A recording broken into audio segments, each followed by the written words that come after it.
Pozdravljen. Si tudi ti doma postavil v jaslice svete tri kralje?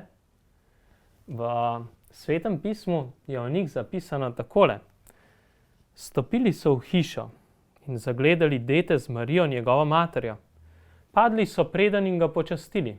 Nato so odprli svoje zaklade in mu darovali zlata, kadila in mire. In ker so bili v sanjah opomnjeni, naj ne hodijo nazaj k Herodu, so se po drugi poti vrnili v svojo deželo. Kaj pomenijo vsa ta tri darila? Zlato, kadilo in mira. Zlato so trije kralji Jezusu prinesli kot kralju. Jezus je resnični kralj sveta. Prosimo ga, naj bo tudi kralj naših src. Naj bo on kralj, ki vodi naše misli, besede in dejanja. Kadilo so mu prinesli kot Bogu.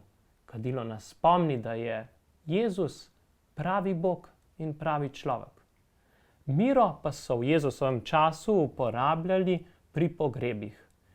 In tako nas mira spomni, da je Jezus za nas umrl in vstal in nam s tem podaril večno življenje.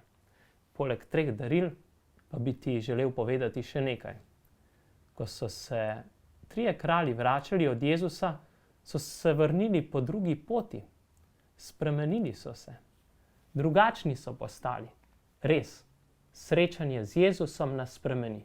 In ti želim, da bi tudi tebe vsako srečanje z Jezusom v molitvi, pri sveti maši, pri sveti spovedi spremenilo, da bi postal boljši, bolj svet, bolj podoben Jezusu. Z Bogom!